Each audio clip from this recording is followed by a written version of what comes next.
This absolutely kills your rotation and power in the golf swing, and it is starting the downswing via dropping your hands and pulling them dead straight down. And so many golfers try to do this to start the downswing, and it will absolutely make you hit fat shots, flippy shots, extremely weak and constantly stalling out. So we're going to talk about how to do this properly by leaving your arms alone and how to get that via a brilliant drill. So let's first get into exactly why dropping the hands dead straight down from transition ruins your golf game, kills your rotation, like we said, in your power. It is really, really weak. So first and foremost, number one, when we drop our hands dead straight down, try to pull them down, what that will do, that will lower your swing height more into the earth.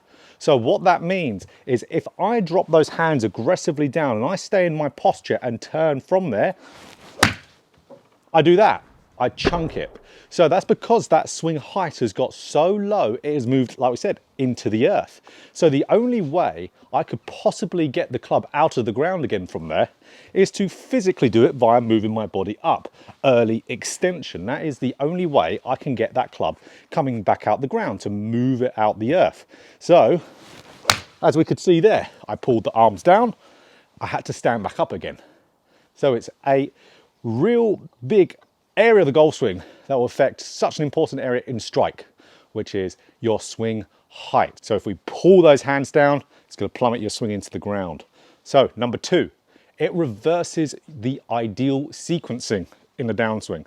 So when we, again, pull those hands down straight away, what that does, that starts a downswing with your arms. And we know that that isn't the most powerful or efficient way to sequence your downswing. Because if we're getting those arms going first, our arms are going to be the driving force and leader of that golf swing. So we're only going to hit the ball as far as our arms are going to let us. So we are then at mercy of how quickly can we whip those arms through on their own, how strong and how powerful are our arms. The main power producers in the body is the body. The arms is just where that kinetic energy flows through. Trying to create that power from the arms is a recipe for disaster to hit the ball as decently as you want. So number three, it's going to absolutely steepen your club shaft in the downswing. So when those hands pull dead straight down, it puts a force on the grip, which will then stand that club up. When that club steepens, we then have to stand up, come out of our posture, or excessively tilt back to be able to re-shallow the golf club coming into the golf ball. Otherwise, we're just going to hit really horrible, steep strikes on the ball. It's not going to go very far. And again, we have to completely stall out our rotation. So like we said, it kills your rotation and your power. You can see through each three of those, you can absolutely see why it will do that. So what we want to do is leave the arms alone. We want to shut those arms off. The arms just follow along for the ride. Now, does it look like I'm moving my arms independently? Absolutely it does. But what it looks like on camera might not be actually what's happening in reality, because a lot of golfers find it hard to believe that you can get the club onto the golf ball without trying to do anything with your arms. And you absolutely can, because I didn't, on any of those shots I just hit there, try to do anything with my arms in the downswing there. So let's talk about exactly why this is great and how to get this into your golf swing with a really simple drill. So number one, it really helps your swing height and manage that height nicely through the golf ball. Like we knew with the pulling down, plummets the club into the earth, the swing height gets really low. That does not happen when we leave those arms alone and let the body do the work.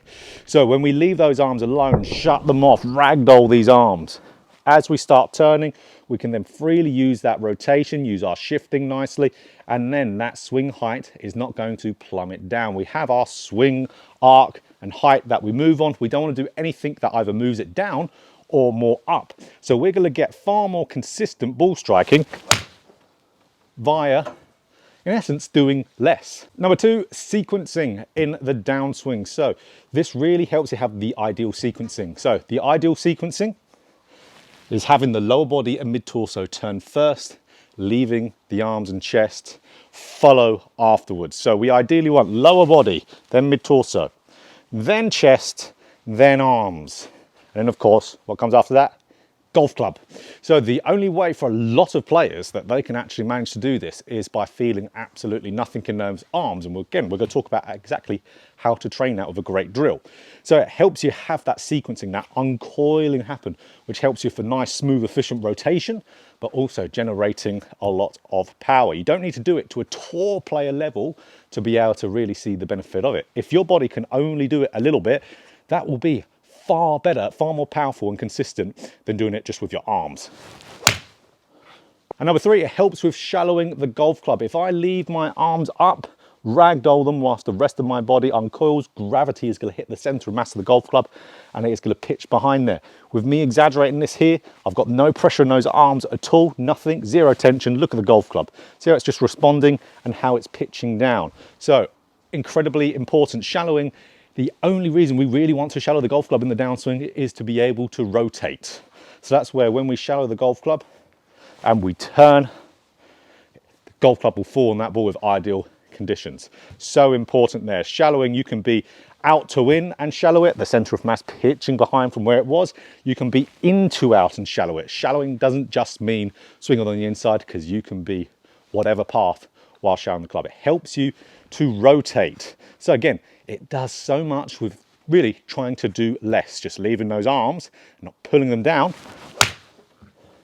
So let's get into the drill to get it into your game. Okay, so here's the drill. I've done this a ton in my game over the years. One of my favorite drills. And you just grab an alignment stick, put it underneath your right arm. So what you want to do here now, you want to get yourself up to the top of the swing. Now it gives you kind of a little compact swing. So for over swings, this will be brilliant. So get you to really around 3/4 of the way back, but it's what happens in a downswing. It's why this is so good. So notice how my left arm is touching this stick. If I pull down with my arms, look what happens. The left arm detaches from the stick immediately. So what we want to do in regards to this, we want to turn down that downswing and have that left arm maintain contact with the stick.